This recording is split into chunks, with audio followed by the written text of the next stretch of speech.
Hello दोस्तों, आधार study में एक बार फिर आप सभी का हार्दिक स्वागत है।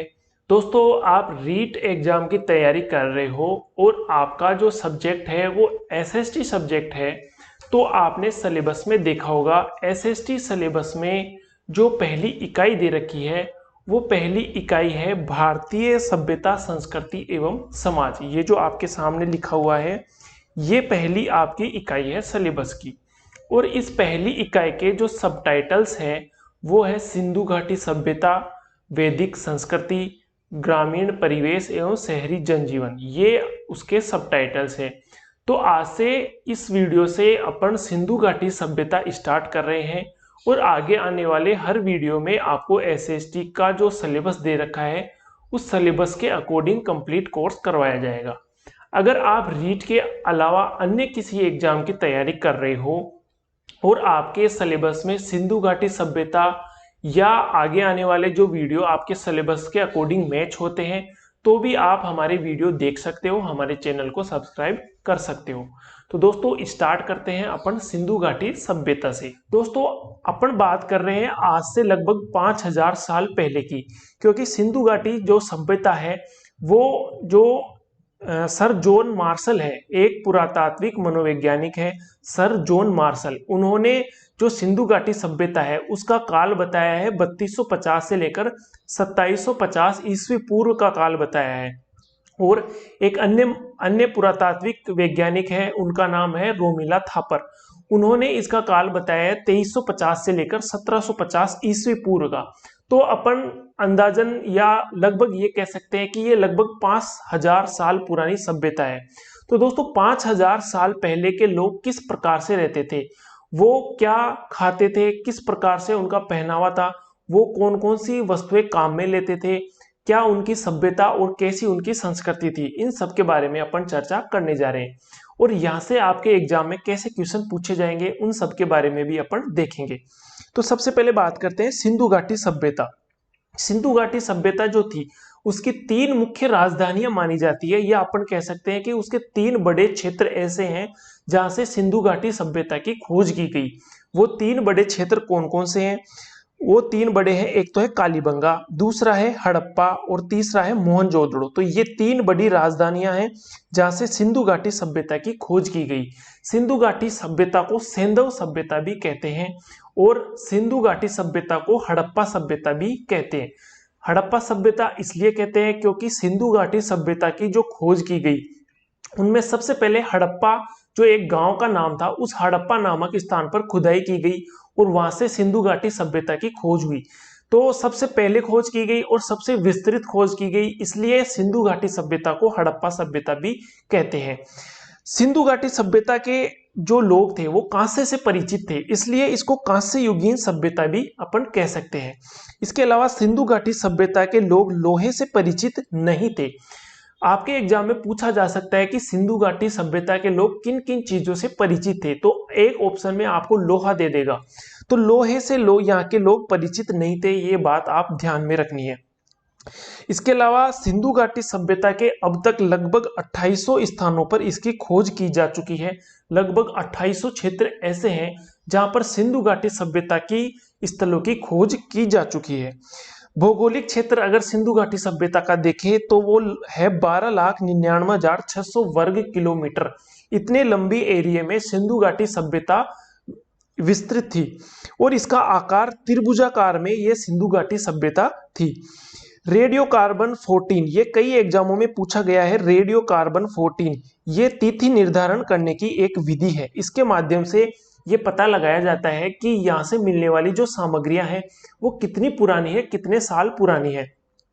तो कुछ मनोवैज्ञानिकों ने इसे 3250 ईस्वी से लेकर 2750 ईस्वी पूर्व बताया है सर जॉन मार्शल ने और रोमिला थापर। और अपन बात करें कार्बन डेटिंग पद्धति, तो ये कार्बन डेटिंग पद्धति है, इसके अकॉर्डिंग इस जो सिंधु घाटी सभ्यता है वो कितनी पुरानी है, तो इस डेटिंग पद्धति के अकॉर्डिंग 2350 से लेकर 1750 ईस्वी पुरानी ये सभ्यता है। और ये सभ्यता, मैं इसका एक बार आपको मैप दिखा देता हूं इस सभ्यता का। ये आप देख सकते हो, ये आप देख सकते हो सिंधु घाटी, ये सिंधु इंडस रिवर है। इंडस सिंधु रिवर को ही इंडस रिवर बोला जाता है।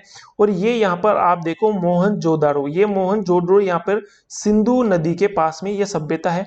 इसके अलावा यहाँ पर आप देख सकते हो ये रावी नदी है, और ये रावी नदी के पास हड़प्पा सभ्यता है, और ये मोहनजोदड़ो सभ्यता है। इसके अलावा बात करें कालीबंगा की, कालीबंगा आप सबको पता होगा राजस्थान में खोजी गई एक सभ्यता है। और ये कालीबंगा यहाँ पर घग्गर नदी, ये घग्गर नदी है, और इस घग्गर नदी के किनारे ये कालीबंगा सभ्यता है। इसके अलावा सिंधु घाटी सभ्यता में जो खोज की गई वो एक तो है धोलावीरा जो गुजरात में है, सुरकोटड़ा गुजरात में है, लोथल ये भी गुजरात में है, चूहंदड़ो ये पाकिस्तान में है, और ये मोहनजोदड़ो भी पाकिस्तान में है, हड़प्पा भी पाकिस्तान में है। ये आपको राजस्थान की बॉर्डर आपको नजर आ रही होगी। तो ये जो स्थान है, ये सब जो सिंधु घाटी सभ्यता है वो सिंधु नदी के आसपास बसी हुई है, इसलिए इसको सिंधु घाटी सभ्यता भी अपन कह सकते हैं। आगे बात करते हैं सिंधु घाटी सभ्यता, इसके बारे में अब एक एक जो सभ्यता है, जैसे सबसे पहले अपन बात करते हैं हड़प्पा सभ्यता की। हड़प्पा सभ्यता में यहाँ से मिलने वाली सामग्री कौन और किस वैज्ञानिक ने यहाँ पर खोज की है, इसके बारे में अपन देखते हैं। तो सबसे पहले जो चार्ल्स मेसन है, उन्होंने 1826 में हड़प्पा सभ्यता के बारे में सबसे पहले जानकारी दी थी। इनका नाम है चार्ल्स मेसन, ये आपको ध्यान में रखना है, ये एग्जाम में पूछा जा सकता है। और 1826 में इसके बारे में जानकारी दी थी। दोस्तों चार्ल्स मेसन से पहले एक नाम और आता है, और वो है अलेक्जेंडर कनिंघम। अलेक्जेंडर कनिंघम कौन थे? ये भारतीय पुरातात्विक के जनक कहे जाते हैं, अलेक्जेंडर कनिंघम। और ये भारतीय पुरातात्विक जो सर्वेक्षण था उसके पहले डायरेक्टर जनरल भी थे। तो अलेक्जेंडर के बारे में अगर पूछे तो वो भारतीय पुरातात्विक का जनक और भारतीय सर्वेक्षण के पहले डायरेक्टर जनरल थे। दोस्तों इनके बाद एक नाम और आता है बर्टन बंधु का। बर्टन बंधुओं ने हड़प्पा सभ्यता के महत्व को स्पष्ट किया था, और सर जॉन मार्शल ने हड़प्पा सभ्यता की एक विस्तृत खोज की थी। और ये खोज लगभग 1923 से लेकर 25 तक ये खोज सर जॉन मार्शल ने हड़प्पा सभ्यता की काफी विस्तृत खोज की थी। सर जॉन मार्शल के निर्देशन में जो कार्य करने वाले व्यक्ति थे उनका नाम है राय बहादुर दयाराम साहनी। ये भारत के व्यक्ति थे, और इन्होंने यहाँ इस सभ्यता का उत्खनन का कार्य किया था। इसकी अगर अपन स्थिति देखें तो पाकिस्तान के साहिवाल जिले में रावी नदी के तट पर यह स्थित है। मैं आपको मैप में एक बार फिर से ये दिखा देता हूँ। हड़प्पा सभ्यता ये है, और ये पाकिस्तान में यहाँ पर एक साहिवाल जिला है, और ये आप रावी नदी देख सकते हो। इस रावी नदी के किनारे ये हड़प्पा सभ्यता विकसित हुई थी। इसके बाद बात करते हैं, यहां से कांसे की गाड़ी और कांसा गलाने का संयंत्र मिला है। कांसे की गाड़ी और कांसा गलाने का यहाँ पर संयंत्र मिला है। अभिलेख युक्त सर्वाधिक मोहरे हड़प्पा सभ्यता से मिली है, और यहाँ पे 6 अन्नागार मिले हैं। तो दोस्तों यहाँ से जो मिलने वाली सामग्रियां हैं वो एग्जामों में पूछी जाती है कि किस सभ्यता से कौन सी सामग्री मिली। जैसे आपको पूछ ले कि कांसे की गाड़ी कहाँ से मिली, तो आपका आंसर होगा हड़प्पा सभ्यता से। अब मैं आपको ये दिखा देता हूँ कांसे की गाड़ी और ये अभिलेख युक्त मोहरे कौन कौन सी है। तो आप देख सकते हो ये वो कांसे की गाड़ी है जो हड़प्पा सभ्यता से मिली है, और ये कुछ इस टाइप की कुछ मोहरे वहां से प्राप्त हुई थी। तो आपको ये दिमाग में रखना है कि ये हड़प्पा सभ्यता से मिली है, और ये जो मोहरे हैं अभिलेख युक्त जिन पर ये कुछ लिपि वगैरह लिखी हुई है, ये सब हड़प्पा सभ्यता से मिली थी। इसके बाद अपन बात करते हैं, यहाँ पर 6 अन्नागार भी मिले हैं। इसके बाद अपन बात करते हैं मोहनजोदड़ो। मोहनजोदड़ो सिंधु घाटी सभ्यता का एक फेमस स्थान है, और इसकी खोजकर्ता जो थे वो थे राखलदास बेनर्जी। राखलदास बेनर्जी ने ये 1922 में इस सभ्यता की खोज की थी। ये सन भी आपसे पूछा जा सकता है। 1922 में राखलदास बेनर्जी ने मोहनजोदड़ो सभ्यता की खोज की थी। यहाँ पर उत्खनन का जो कार्य है वो भी सर जॉन मार्शल के निर्देशन में करवाया गया था, और ये उत्खनन का कार्य ये 1922 से लेकर 1930 तक ये कार्य करवाया गया था। यहाँ पर ये पाकिस्तान के लरकाना जिले में सिंधु नदी के तट पर स्थित है, जो अभी आपने मैप में देखा होगा। पाकिस्तान के लरकाना जिले के सिंधु नदी के तट पर मोहनजोदड़ो सभ्यता स्थित है। मोहनजोदड़ो का जो अर्थ है वो मृतकों का टीला इसको कहा जाता है। मोहनजोदड़ो ये जो शब्द है, इस शब्द का अर्थ होता है मृतकों का टीला, अर्थात यहाँ से काफी सारे मरे हुए शवों के स्थान मिले हैं। इसके अलावा इसके अन्य कई उपनाम हैं, जैसे इसको सिंध का बाग भी मोहनजोदड़ो को कहा जाता है। इसके अलावा रेगिस्तान का बगीचा, स्तूपों का शहर और मृतकों का टीला, ये सब मोहनजोदड़ो सभ्यता के उपनाम है। तो ये भी आपको ध्यान में रखने हैं। यहाँ से मिलने वाली सामग्री कौन कौन सी है? एक तो कांस्य नर्तकी की मूर्ति, कांस्य नर्तकी की मूर्ति, इसके अलावा वृहत स्नानागार और अन्न भंडार, ये सब मैं आपको अभी दिखाने वाला हूं कि कांसे की नर्तकी की मूर्ति कौन सी थी, स्नानागार कौन से थे, अन्न भंडार कौन से थे। इसके अलावा दाढ़ी वाले सिर की पत्थर की मूर्ति भी मोहनजोदड़ो सभ्यता से मिली है। और मोहनजोदड़ो सभ्यता से ही स्वास्तिक का चिन्ह, मृण मूर्ति अर्थात मिट्टी सी बनी हुई बर्तन और मूर्तियां मिली है। हाथी दांत पर मानव के चित्र यहां से मिले हैं। 20 खंभों वाला एक सभा भवन भी मोहनजोदड़ो सभ्यता से मिला है। अब मैं आपको ये सब चीजें दिखा देता हूं। ये देखिए, ये वहां पर जो दाढ़ी वाले बाबा जी है उनकी ये मूर्ति मिली है। और ये जिसको ग्रेट बाथ बोलते हैं, वृहत स्नानागार, ग्रेट बाथ। और देखिए दोस्तों, यहाँ पर जो ग्रेट बाथ था उस पे आने जाने के लिए सीढ़ियां भी लगी हुई थी और पानी निकासी का एक कुंड भी बना हुआ था। और ये जो ग्रेट बाथ था, सर जॉन मार्शल ने इसको एक अजूबा कहा है मोहनजोदड़ो सभ्यता का।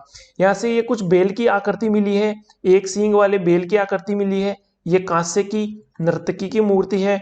और यहाँ से एक मटकों का हार भी यहाँ से मिला है। और ये एक बाबा जी है जिनके 3 सर है, और यहाँ पे ये बेल की आकृति, शेर की आकृति, हाथी, एक सींग वाले गेंडे की आकृति, ये सब यहाँ से मिली है। आगे बात करते हैं अपन। तो ये बात हो गई मोहनजोदड़ो सभ्यता की। इसके अलावा अब अपन देखते हैं कालीबंगा सभ्यता। कालीबंगा सभ्यता राजस्थान की घग्गर नदी के किनारे मिली थी।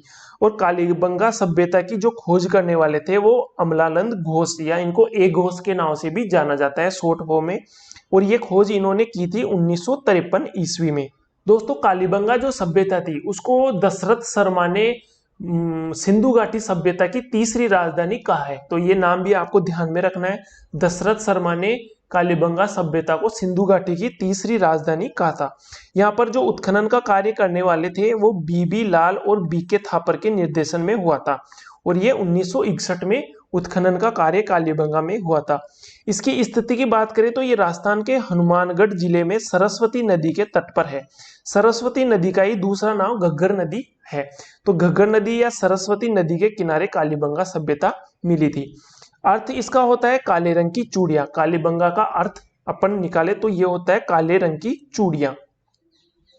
यहां से मिलने वाली सामग्री कौन कौन सी थी? एग्जामों में सामग्री जरूर पूछी जाती है कि ये कहां से मिला था, तो ये आपको ध्यान में रखना है। अग्निकुंड और अलंकृत ईंटें कालीबंगा से मिलने वाली एक महत्वपूर्ण वस्तु थी। और दोस्तों, जो सिंधु घाटी सभ्यता है उसके बारे में अगर पूछे तो वहां से जो प्राप्त होने वाली चीजें हैं उनमें कपास और सूती वस्त्र जो थे वो सिंधु घाटी सभ्यता से मिलने वाली मुख्य वस्तुएं मानी जाती है। और कालीबंगा में बेलनाकार मोहरे तांबे के बेल की आकृति कालीबंगा से मिली है। इसके अलावा सूती कपड़े और जुते हुए खेत जो है ये कालीबंगा सभ्यता की मुख्य देन मानी जाती है। इनके अलावा दोस्तों, यहाँ पर ईंटों से पक्की बनी हुई सड़क और यहाँ से लकड़ी की नाली भी कालीबंगा सभ्यता से मिली है। लकड़ी की नाली अगर आपको पूछे तो वो भी कालीबंगा सभ्यता से मिली है। इसके अलावा यहाँ से युग्म सावधान के भी साक्ष्य मिले हैं, अर्थात एक ही कब्र में एक से अधिक व्यक्तियों को दफनाया गया था। इसके अलावा यहाँ पर एक बालक की खोपड़ी मिली है, उसमें से लगभग 6 उस बालक की खोपड़ी में छेद किए हुए, जिससे अपन को ये ज्ञात होता है कि उस समय के लोग शल्य चिकित्सा से परिचित थे। इसके अलावा यहाँ पर 6 आयताकार यज्ञ कुंड और दुर्ग किले इत्यादि यहाँ पर मिले हैं। ऊंट की हड्डियों के निशान भी यहाँ से मिले हैं। ये युग्म शव यहाँ से मिले हैं। ये सब मैं आपको फोटोज के माध्यम से दिखाने वाला हूँ। लकड़ी की नाली और पक्की सड़कें भी कालीबंगा सभ्यता से मिली है। मैं आपको फोटोज के माध्यम से ये दिखाता हूँ। ये देखिए, ये यहाँ पर अलंकृत ईंटों से बने हुए है और ये जो युग्म शव है वो ये फोटो उसकी है। तो ये आप दिमाग में इसको रख सकते हो याद करने के लिए। ये सब कालीबंगा सभ्यता से यहाँ से मिली है। तो दोस्तों, आज के वीडियो में इतना ही। अगर वीडियो आपको पसंद आया तो वीडियो को लाइक कीजिए और अपने दोस्तों में भी शेयर कीजिए। आगे जो आने वाले वीडियो है उसमें हम एसएसटी का संपूर्ण सिलेबस कवर करने वाले हैं। तो दोस्तों, अगर आप हमारे चैनल को अभी तक सब्सक्राइब नहीं किए तो सब्सक्राइब कर लीजिए। मिलते हैं नेक्स्ट वीडियो में। धन्यवाद।